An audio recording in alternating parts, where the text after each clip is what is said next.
Well, what's up, good people? 2025 is here and it's rolling fast. As you recall, in episode 53, titled The Aftermath, that show focused on the post-election results. And I invited two guests of mine. One was Professor and attorney Sam Jean and Dr. Benelia Rodriguez. They're both experts in their respective fields of law, higher education, and community activism. Together, we discuss what the election result says about America and what it says to other countries around the world. Now, in full disclosure, we did share in our disappointment and a sense of despair, especially to communities of color. Personally, I was naive to believe that America was ready to turn the page and embrace a more forward-thinking vision of leadership. But I underestimated the enduring grip of racism, sexism, greed, the power of whiteness in our society, where significant resentment still persists towards America's changing demographics. It's disheartening to witness these forces still shaping our political outcomes, holding us back from the inclusive future we claim to aspire to be. Now, time has passed. It's been a couple of months, and I've been able to talk to people who supported the president. And they're from different political spectrums, believe it or not, and different ethnic groups. Those who I spoke with shared with me that they were not racist. They were concerned about the conditions, economics, global, and they felt Trump will be able to address and handle it. That was their words. Now, don't get me wrong. Their core of his supporters are definitely racist and white nationalists. That's not even debatable. They're clear on that. But time has passed, and Trump is the 47th president of the United States. Now, at the time of this recording, most of his cabinet picks were being sworn in because they went through the confirmation process. Granted, most of them are incapable or incompetent to run the bureaucracy that they've been chosen or tasked to handle. Hence, the complicit Senate in the GOP, that is, would just say giving them softball questions. But time will tell. Again, he's the 47th president, and the Senate is doing their job to confirm his picks. Now, Trump, once again, is inheriting a strong economy.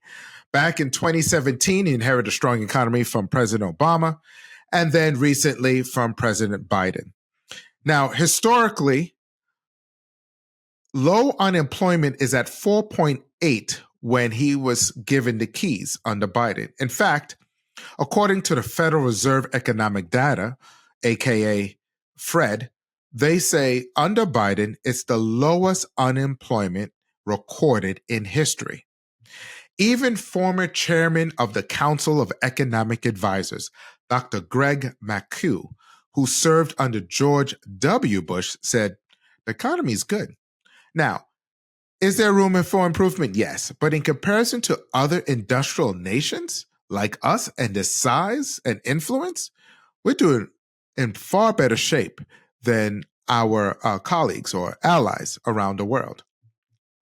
Corporate America has seen record profits, but Donald Trump says he's planning to return America back to its greatness. But for whom, I ask? I mean, corporate profits raging high, but yet wages are stagnant. People are complaining that they can't keep up with the cost of inflation. Now, we have witnessed from across various industries that employees are pushing to unionize, as well as demanding better conditions and pay and compensation at their workplace. You recall former President Biden stood alongside auto workers during their strike as they fought for contract improvements. Now, the question I ask, will that momentum continue? Will workers still have the ability and the political support to organize under a second President Trump? More importantly, does labor still have a friend in Washington? Joining me in this discussion is my friend, Ken Diaz. He is the Master Executive Council President for United Airlines Flight Attendants. Now, those of you who do not know outside, flight attendants at United are part of a larger union called the Association of Flight Attendants, CWA, which represents crew members from 20 airline carriers. Pretty big and very influential. Ken has a strong advocacy for workers' rights since the beginning of his airline career, since 1983. He first started with People's Express, moved on to Continental Airlines, and then moved on to Carnival Airlines, and now once again at United. His involvement in the union's Government Affairs Department led him to Congress, where he lobbied for mandatory security training for flight attendants in the wake of the September 11th attacks. His commitment to members is evident, as he can be seen on the various picket lines where workers continue to push for improvements in their contracts. As part of the current negotiating team, Diaz is working to secure long overdue enhancements in flight attendant contracts in all aspects, in particular to better schedules, benefits, and pay. Ladies and gentlemen, welcome to another episode of Cuckoo for Politics. Let's get ready for a lively and insightful discussion while learning something together. Before I begin the main discussion, I encourage you to subscribe to this podcast, available on Apple, Spotify, or wherever you listen to podcasts. You can also follow me on the Cuckoo for Politics YouTube channel. I encourage you and I appreciate your support. Once you subscribe, you'll receive the latest episodes that drop from time to time, along with bonus content. You can also follow me on Facebook, Cuckoo4 Politics, or on Instagram, Cuckoo_4_ politics. Again, I appreciate your support and feel free to comment as I welcome all feedback. And now for the show. What's up, good people? Michael here, host of the political podcast, Cuckoo for Politics. Thank you for joining. Today we have my guest, Ken Diaz. Thank you for taking the time to come on this podcast. I know we've been playing text tag, if you would like to say, because of our scheduling conflicts. One of the things the election took place, and I think we've talked privately about, what's at stake. And the elections has come and gone. We are now in a new year with a new administration, and a lot of things have changed. To be candid, both of us were hoping for a Harris win. I think we just leaned towards what she had to say, including the Democratic candidates that were resonating with us. However, life has changed and it has not come to what we thought it would be. President Trump is now the 47th president. So those who support him are very enthusiastic. Those of us who do not, we're not sure what's coming next. So Ken, as a member of the union, as a vocal advocate for union rights, where do you see the change in unions' role in this new administration? Well, I have to say that I was pleasantly surprised by the nominations for the Department of Labor and the Department of Transportation. I mean, Representative Lori Chavez DeRimmer has always been pro-labor. So that was welcome news when she was nominated.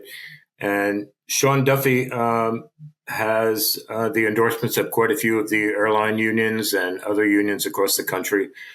So those two nominations, the Association of Flight Attendants definitely has endorsed, as well as ALPA and other unions across the country. So that's welcome news. And it is. Surprising and she's news. Co-sponsored the PRO Act, which advocates for labor. So that's a good sign. Yeah. She supported the PRO Act. She supported the Protection from Abusive Passengers Act. So she's been labor friendly when she was in Congress, and I welcome her nomination. So. All right. So you feel that there is hope for the labor movement, because in the last 4 years under the Biden administration, we saw a rise of support for unions. You saw baristas at Starbucks unionizing. You saw workers at various Amazon plants unionizing, and they got the support auto workers, for that matter, they went on strike and they got the support of the president. And even public support has been on the side of labor.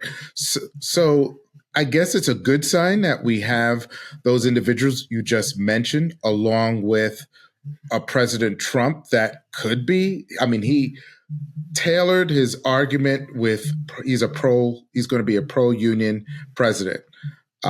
So you're safe to say that it's a good sign for us, a good direction? A surprisingly good direction. But time will tell, because President Trump has been known to be erratic at times. And we'll just keep our pushing and keep our feet to the fire and hold people accountable. Well, here's something I find interesting. Even though that is the case, and Donald Trump was able to take some union support from Harris, despite Biden's pro-union approach. There is a concern, though, because watching the inaugural, normally behind the president or nearby are elected officials like a governor or mayor. I did not see that. I saw Jeff Bezos. I saw Elon Musk. I saw tech giants being present, and they have the ear to the president. Even during the transition period following the election results, most of these CEOs went to Mar-a-Lago, bend the knee, so to speak, and they have changed their policies over the course of time. Although, again, Trump is now looking to appoint these individuals that are pro-labor, his actions and those who will have his ear don't speak very well for labor. Well, if you remember when Elon Musk was talking, he's not a really pro-labor guy, and one the wealthiest, and President Trump made the comment, "Oh, you'll just fire the workers." So he thought that was a good thing. So that's why I said we never know where President Trump is going on any given day, and time will tell. But I mean, just as far as the appointments are concerned, that's a good thing. Now, come July, he's going to have to appoint somebody to the board for the National Mediation Board, and that'll be Republican. And with interest, we will look to see who he appoints. But don't forget, he's also in the past, in his first term, called for immediate resignation. So even though it's normal you would wait to the end of a term, which would be July, we don't know that that's going to happen if he calls for resignation. And you're correct, Michael. And it was evident during the inauguration that where all of those, let's say, big money people were in that audience, they were prominently displayed right in the center up front, where normally you would have seen elected officials. I know our governor from Florida was in another room trying to get into the room and couldn't because of the way the seating arrangements were. So it was interesting, the display of wealth, who has this president's ear, and how close they were situated in that inauguration. And I think purposely done to send a message, Now, do they speak for the middle class? Absolutely not. So, I mean, that's why I'm saying time will tell where this administration is going to go. But, I just looked at the price of eggs yesterday. They haven't gotten down, and I thought we got the promise they were going down immediately. So, yeah, we'll price of milk and other goods and services should have been gone. And then the issue in Ukraine should have been dealt with. But yeah, we have a lot of these issues that have not been Michael, I think you have to give the president credit for he made a connection with working people. And, I don't believe the Democrats connected in how they delivered their message on the economy.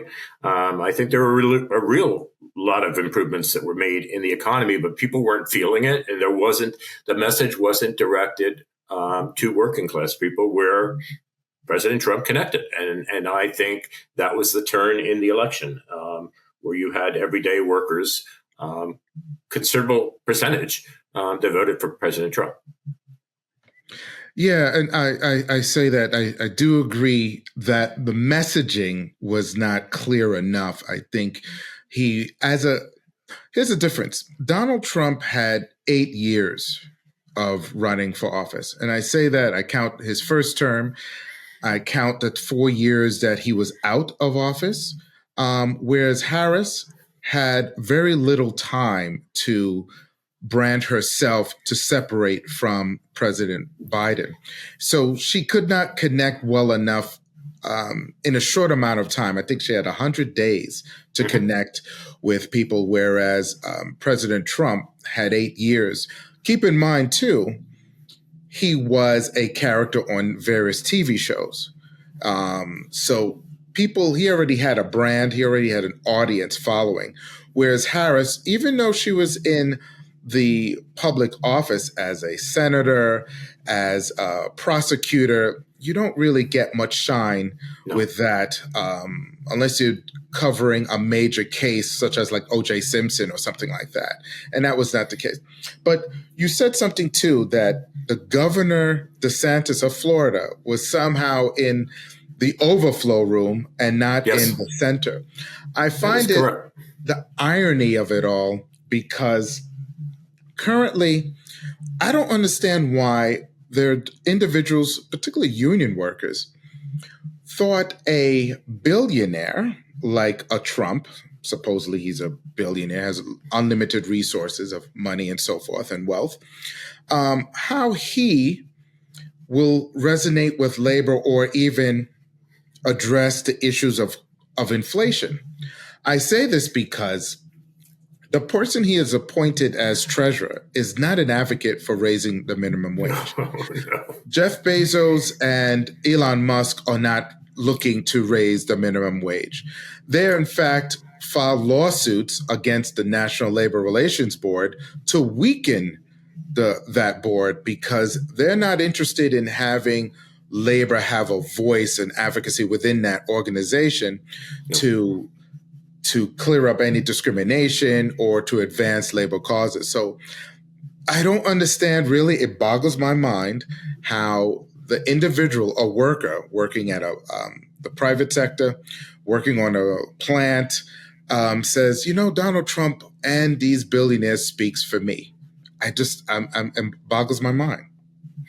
Well, I mean, I don't think I'm ever going to understand it completely, because you can really never feel that what Donald Trump is saying one day is going to be the same the next day. I mean, let's talk about it. I mean, he talks about TikTok. He was totally against, that TikTok had to be disbanded. And now he's pro TikTok. Only because they're favorable to him. That's why he talked about. He talked about against cryptocurrency, and yet what did he and his wife come out with this week? I mean, it's a Ponzi scheme. It's not a good investment. I mean, and who's going to lose? It's the average citizen that bought into that is the one that's going to end up losing on that. So, I mean, I don't know what it's going to take people to finally realize that, like, his word is not good, because he flips positions. Like, he talks about politicians. Well, he is a flip-flopper. I mean, he changes his mind on, the Ukraine. I mean, he's going now back to try to talk to, North Korea's leader. And, like, you never know where he is on any given day. And time will tell. I mean... Yeah, time will tell, and chaos seems to be the chaos 2.0, I guess, because it was chaos. But that's intentional. That's intentional. I mean, you think of all the executive orders that he put in a matter of days. That's intentional, to create all the chaos so that people aren't concentrating what's going on underneath it all. I mean, as a gay man, I have reason to fear this administration, but there's so many things that he puts out there all at once to create that chaos. And people really have to pay attention to what's going on underneath all of that. I think it's done intentionally. I think it's to shock people. A lot of it's for show. And we'll see. I mean, when it comes down to it, the first 2 years is going to be telling, because if he can't deliver on all of these promises that he made when he ran as a candidate, I'm confident the Democrats will take back the Senate and the House in 2 years. So. Well, that is the hope in the 2 years. Right now, they call it Operation 24, because in 24 months, that's when there'll be a new changing cycle. I think you're right to a point. The distractions with the Panama Canal, the distractions of we're going to take Greenland, the distractions of we're going to rename Gulf of America, we're going to take over Canada. All these things are pure distractions. And I fault the media, because they're going to be attracted to that. It's going to get a lot of media attention. You're going to go in your social media feeds. It's going to be all about the Panama Canal and those things I've mentioned. But you're not going to realize that certain rights are going to be depleted. You're going to be, by the time it happens, you're like, wait, I didn't know this was happening, because you just mentioned it too. You're a gay man. You're married. You're married for X amount of years. Mm-hmm. Is that going to be dissolved within a stroke of an executive order or a challenge in the courts? Or is it Congress is going to come up with a bill to change some of these things? He's already looking to, I'm glad the federal court stopped him, but birthright citizenship, things that have been established for centuries, he's looking to turn things around. Think about that. So the law was he would have had to give, the 30-day notice and like on certain other things. But the birthright citizenship, that's in the Constitution. He can't, by an executive order, just do away with that.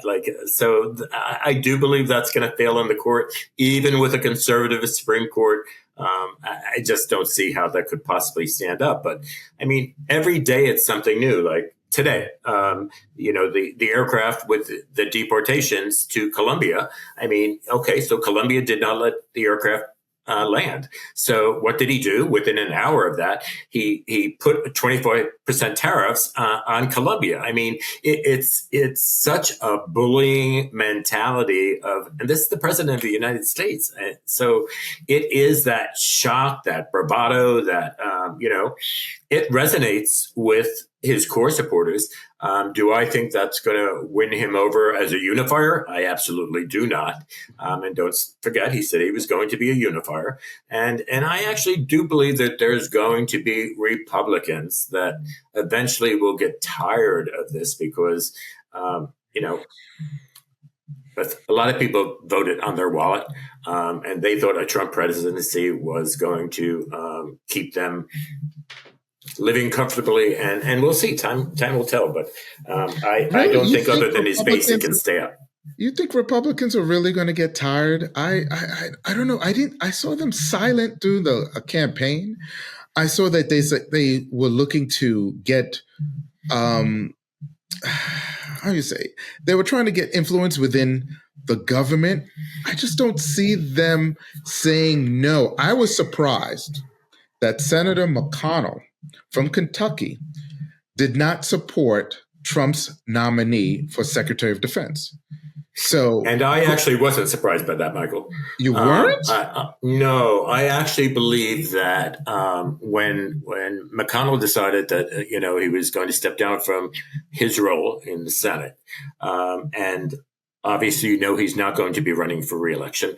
I believe the McConnell, even though I don't agree with him on most of his issues, I do believe he's principled. And I do believe right from the beginning that he would be one of the votes that would not confirm Hexford. So I wasn't surprised by it. I think he's unleashed now with not fearing retribution, and he did what he believed in. And I'm sure there are a lot of Republicans that voted for that confirmation that privately probably don't believe he's qualified either, and are just afraid of the retribution from President Trump.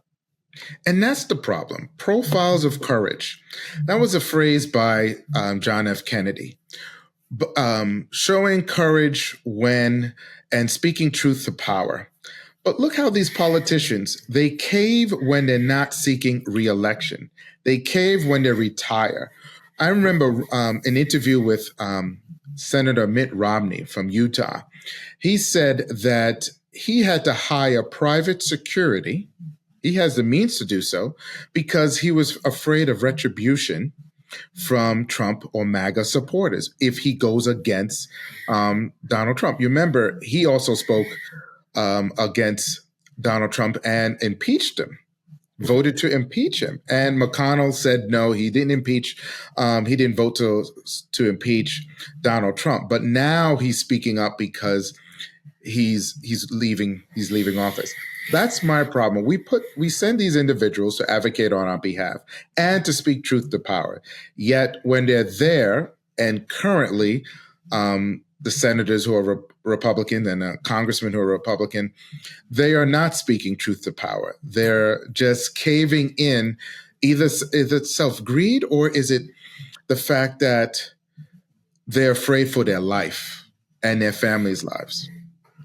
Well, it's hard to say, but even like when we had John McCain, okay, whether you agreed with his politics or not, no one disputed the fact John McCain was a hero, okay? So where were all the Republicans to, like, this man has, like, besmirched his reputation even after death? And where were the good Republicans to say, this is wrong. This is absolutely wrong. No one spoke up for John McCain. And Mitt Romney actually disappointed me also, because even though he was principled in his vote and not supportive of President Trump, I think he went out very quiet. And there is no more John McCain party, Republican Party. There is no more Mitt Romney Republican Party. I'm not even sure it's a Republican Party anymore, because everything that they stood for as a party is turned upside on its head, because this is the Trump Party. This is not a Republican Party. So, I mean, my father was a Republican all his life, even though he was a labor leader. And you know, he would not recognize the Republican Party if he was alive today. So, which brings me up to a point here. It seems like every advance that minorities have received, earned, fought for during the civil rights era, and I guess I blanket minorities, but I could say about women, men, all spectrums have fought to gain a lot of rights during the civil rights era. Mm-hmm. And I feel like that was a turning point for America to become America, because the principles that was laid out in the Declaration of Independence, that all men are created equal, when that statement was put in, it did not recognize women, or blacks for that matter, in the Constitution. But fast forward to the civil rights era, I feel like it was a turning point then actually that America could actually acknowledge the principles that were laid out. And I feel like this election, unlike the previous when he won in 2016, but I feel like in 2024, it's a repudiation of all the advances that we've made. It is. And that's what scares me. Well, what's more dangerous is, at least in his first term, there were people in the administration that checks and balances, that didn't just say what Donald Trump wanted to hear. That doesn't exist in this administration. Part of the test to get into this administration is you had to basically show your loyalty to one individual. So I don't believe he's going to get the check and balance and the conversations that need to happen in any administration of different points of view other than what he decides. I mean, look at J.D. Vance. I mean, J.D. Vance is a senator for 2 years, okay? And now he's the vice president of the United States. But quite frankly, he's not going to go to J.D. Vance. He's going to go to Elon Musk, and he's going to go to all the billionaires for advice. I mean, so J.D. Vance is just, he's a token vice president. It's scary to think of that. There is no one there to give honest and necessary advice. And, I Yeah, just hope. to qualify in this White House, you just have to be white, very lack of experience, um, and just be loyal to this one man versus the country. Yeah. He's even eliminated the inspector generals for various. So therefore, those guardrails. If a government employee found something malice within the institution they're working in, they could go to the inspector general and say X, Y, and Z is happening, and that office would be charged to inspect and make sure that the agency, with its backing of Congress and the laws, is compliant. Now that's been taken off. He's learned from his And first 4 years. and the inspector generals, and this is where the media comes into play too, because they didn't even cover that story the way they should have, because that's to uncover corruption. That's to make sure that everything is being done the way it's supposed to be done. And like at night to like just fire that whole group. I mean, and the media really didn't pick up on that because it's not, a flashy news story. They'd rather talk about the ICE raids and that's starting to ramp up in the country. But the media is just as at fault for the branding of Trump because, he's so outlandish. Nobody has really kept him honest since he came onto the stage 9-10 years ago. And so you bring up a good point, the media.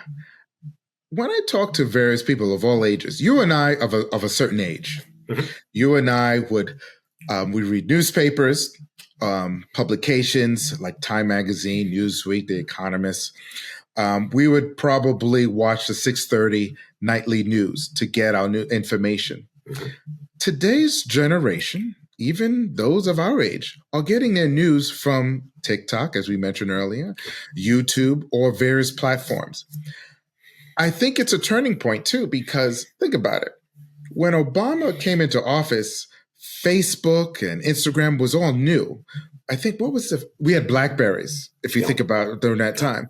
Today's elections or people consume their news from their phones, and it's all various platforms. So I think part of the problem in that last election is that Democrats and their surrogates were not able to combat those with the Republicans when they went on all media platforms. Not to say Democratic candidates did not go on their social media. It was just not enough. You saw like Joe Rogan and others, they would go on and they'll go to even avenues where certain sports arenas where the Democrats didn't. So we lost that messaging because if you're focusing on CNN or ABC News or NBC or even Fox News for that matter, you're not getting that information. Most people are going to alternative news sources. And I had someone who tell me when President Trump pardoned January 6th, those who were filed charges guilty of it, they actually told me January 6th never happened. Because based on their media platform, they were tourists, they were everything except those rioters. And I'm just baffled. Yeah. I mean, I could go on and on. I mean, look at the Oath Keepers, convicted of seditious conspiracy, 18-year prison term, and gets pardoned. Okay. And then they interview, and they said they would do it all again tomorrow. The same thing. So what message does that send? I mean, did not people see pictures of policemen being brutally attacked? I mean, and this was the party that was always pro police officer, pro, security. Pro law and order. Yeah, but you bring up an interesting point about social media. So much of the news is distorted in social media through the various platforms, and it's dangerous because governments that are not friendly to the United States that can be infiltrated so easily, and stories pass through social media that if anyone really did the research, you would realize it's just not true. But if you say something enough and repeat it enough, people believe it, and it spreads through social media as fact. And it could be disputed, but people don't bother to research to get. I mean, we can't even agree with our facts today, and that's really scary in itself. So, Yeah. You know, So what are we to do? So you're in a, like I said, you're in the labor movement, very vocal and active. Are you finding that it's challenging for you to combat some of the falsehoods that spreads through when you're trying yeah. to get the rank and file Well, solid behind an issue?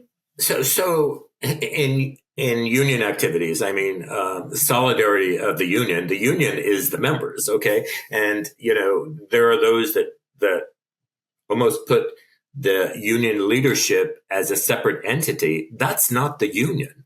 So the solidarity and the power of the members belonging to the union is what drives change. It's what drives progress. It's actually what drives negotiations. And there is so much disinformation in social media that you can't keep up with all the disinformation because that would be full-time work for full-time workers just to scour all the different outlets that it's just information that's false, and it creates division within the workplace, and that's what the corporations want. They want you to be in disarray. They want you to be fighting with each other, debate each other. So you take your eye off of the prize, when the prize is, if we just stuck together and fought for what we want. I mean, that would even shorten the time of negotiations, and how to get people to understand that we have that power as workers today, especially in the airline industry where we work, that's so heavily unionized. But it's part of union busting. We don't even know where the origination of some of these distorted comments are coming from, but I have no doubt that management teams are very involved in it. Yeah. Does that mean that your work and those that you have to focus on being on the front lines as far as working with management, trying to resolve certain issues and so forth, like come to contract terms? Do you find that you have to spend a lot of your resources or to try to correct the misinformation that's out there? Therefore, your head is spun all different ways to get like, no, this is not happening. Stay the course, stay the course. And I mean, I think all activists, all leaders have to deal with that. This is not a new phenomenon. No. It's just more work that has to be done to keep your supporters not in line, but to stay solid on the eyes on the prize. It utilizes resources that could be put to better efficiency in getting, because if you talk in our profession, I mean, if you have individual conversations, everybody's in the same place. Everyone knows what their employer is doing to them. Everyone knows what should be in a contract, especially during this time in the airlines' resurgence of how much money the airlines are making off of the backs of their workers. But so much resource and time is spent to try to put out fires of incorrect information where those resources could be better used, speaking with one voice. And so that doesn't mean we have to agree with everything either. Agreed. But that solidarity is what pushes corporations to finally get serious at the negotiating table. I use this analogy a lot, especially with the airline. I often say, who's at fault? Is it government or companies? And they'll say, what do you mean? I said, well, let me ask you something. When corporate greed, that's not a new phenomenon, but people blame the union for how come wages are not high enough if they have a union on their property. And I like to reverse it in this way. I remember after the Gulf War, or during the Gulf War, the second one with George W. Bush, gas prices went up. The airlines had to counter, and they're like, wait a minute, we can't afford this because Iraq was taken out of the pipeline as far as providing oil in a world commodity. So airlines responded by bag fees. They had to offset the cost, the fuel cost. Mm-hmm. So the airlines did that, and the people, probably the public, was like, no way, but they accepted it because they understood. But fast forward, gas prices go down under Obama, under Trump, even under Biden. Gas prices went down. Again, these fluctuate. But what remains is these bag fees. So I say to you, to the consumer, is it corporate greed or is it government? Because they're not passing on the cost savings to you. Every time I check out at the self checkout for groceries, I don't see you received 30 or 40% because you off your goods because you went through the self checkout. Corporations are not passing down those cost savings to us, to the No, labor movement. So no. I always had to redirect. You look, refocus your energy on. This is why we need to stay solidarity, is because the unions can advocate as best as they can, but corporations are really not looking out for you as best as you think they would. Well, I've always said corporations don't have hearts, and they don't. Okay, corporation it's always about money. But what you said earlier, it's nothing new about corporate greed. I do think what's different is the amount of corporate greed that goes on in today's world. Like, how much money does someone have to live the lifestyle that some of them are living? Years and years ago when we were younger, and you saw how many times the average worker, a CEO, would make. Well, today it's hundreds and hundreds of times. So it's so much more of a problem today, and it's not just the airlines, it's all corporations, of how much money does that top 1% really need. And that's why this whole talk of these tax cuts, you would think that like the economy is going to fall off the cliff if these tax cuts are enacted. We got $18 a week, $18 a paycheck in our tax cut. Okay. So the money went to the highest wage earners. So like, I don't know what Americans don't understand about that. And like, the solvency of Social Security and Medicare. I mean, who knows what's going to happen in the next 4 years? There's already talk about that. But it's Yes, mind boggling to me. it's mind boggling. And as long as the media and individuals who follow certain sorts focus on the Panama Canal and Greenland and all these things, they're not going to see that their rights are being eroded, and any advancements that they could have made if they stayed together. You're not going to achieve that. Not going to make the progress. It's constantly, I feel like people who were, after the elections, were deflated. They were disgusted. Again, those who did not support Trump. And now you have to revive again, resurge that we can do this, because history has shown that we've been knocked down before.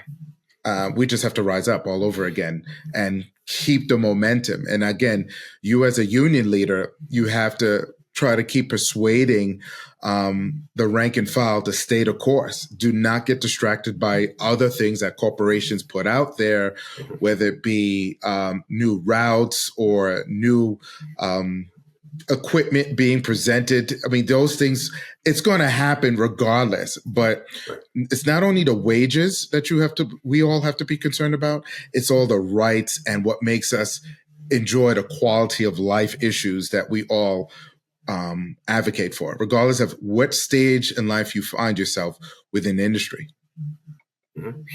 And you bring up a good point. So quality of your work life is just as important as your financial wages in your work life, because the two have to go hand in hand. I mean, so corporations today want you to work as much as possible to make that money, but your quality of work life deteriorates because there has to be a balance. My family is just as important as the CEO's family. So, and that's how we have to look at it. So it's not a Republican or a Democrat issue, because, let's face it, there are many Republicans in our ranks. Okay. And I respect that, it's a free country. You vote for who you think is best. But when you have the conversations with them, they realize what the corporation is doing to them. And it doesn't differ from the Republican or the Democrat in our industry of what they see the corporation in the airline industry is doing to the workers. So, I think we're our ideas are the same. We see it, we work under it, and these executives, they come in and they go, they come and they go, and that'll continue like that. And it's the election. Yeah, my candidate did not prevail. Went through a week of mourning. Okay, but I'm re-energized. I'm re-energized to stand up for what's right, to stand up for the middle class, because the middle class is what made this country so great, and we have to continue that fight. And regardless of who is in the presidency. So I feel confident that, people are making it sound like this was a landslide election. Okay, it was decisive in the Electoral College. Don't even get me started on the Electoral College. But I mean, we're talking about 1.5% different in the popular vote. So we're not talking about a landslide. So I do believe that there are many people that sat out this election, whether they got tired or just wanted, didn't want to be part of the noise anymore. And I think a lot of people did not vote in this election. So. Yeah, we could definitely circle back on this, the Electoral College vote and the popular vote, and that's definitely a different podcast discussion for future. But Ken, I want to thank you for just taking the time out to coming on the podcast again. I appreciate you. Can I keep an open invitation for you to come back? You sure can. I enjoyed the conversation, and thanks for inviting me. All right. Ladies and gentlemen, stay tuned for my closing thoughts. Before I close, let me first say thank you for listening, and I hope you enjoyed this discussion. If you'd like to leave feedback, please do so on the platform you just listened to this podcast. You can also reach me at cuckooforpoliticsfeedback@gmail.com. Again, I appreciate your support, and I welcome all feedback. Now, for my closing thoughts. Oh, by the way, don't forget to follow me on social media and subscribe to this podcast. Now, as I begin my closing thoughts, the president is entering his second term. And as he enters his second term, the trajectory for labor rights appears to be challenging. Historically, his administration, again, 2017, and then his current one, he has implemented policies that many view as undermining workers' protections. For instance, changes to overtime regulations rendered over 8 million workers ineligible, resulting in more than $1 billion loss in wages annually. Additionally, a reduction to the Occupational Safety and Health Administration, OSHA, inspectors has coincided with weakened penalties for companies failing to report violations. His stance on union has also raised concerns, as recent executive orders has made moves that could weaken union influence. Think about it. The firing of hundreds of Federal Aviation Administration employees, the FAA, including critical safety personnel in nuclear facilities, has raised concerns about public safety and the administration's commitment to labor rights. Given these actions, and the outlook for workers under a second Trump term definitely appears challenging. The administration's policy suggests a continued focus on pro-business initiatives, potentially at the expense of labor's rights and protections. The Democratic Party has expressed alarm over these developments. However, they are in a minority and have very little political power or influence to slow down the administration's drive to dismantle the federal government. However, they said they will advocate and do their best they can to highlight the efforts that's going on in Washington as Trump and his team dismantles the federal agencies, rescinding workers' protections and undermining collective bargaining agreements. They have emphasized the importance of unions and safeguarding workers' rights and pledged to prioritize labor issues. They have to get their message out there, educating and having people understand what is at stake. Now, if Trump's nominee, by the time of this recording, is confirmed, Lori Chavez DeRima, she is a former union leader and a former member of Congress. She brings hope that if she is confirmed, she would be an ally for labor as she has advocated throughout her career, advocating workers' rights and supporting collective bargaining. But will she truly stand as an ally for labor, given her boss, Donald Trump, is not a friend of labor? Considering the abrupt layoffs of federal employees, the outlook remains very uncertain. If Trump's past action serves as any indication, lowering overtime pay for threshold affecting 8 million workers of all spectrums, then I am not sure will she be able to stand firm against him. Now, he's also tried to weaken safety and fair pay protections that was implemented under Obama and Biden. That's why I say I am not sure if she'll be able to stop his momentum of dismantling everything, especially what unions have fought for centuries. However, my guest said he has a belief in hope. He believes that unions, workers, will continue to have a voice in Washington as long as they remain focused on their goals and resist distractions of calculated misinformation from those seeking to consolidate power. Let's hope. I believe, but I don't know. Join me in our next episode. Ken sits back with me as we talk about how the election of Donald Trump has kind of put a strain on relationships. That took a personal toll, and you'll be interested to hear our conversation. Again, this is Michael, host of the political podcast Cuckoo for Politics. Until the next episode, stay blessed.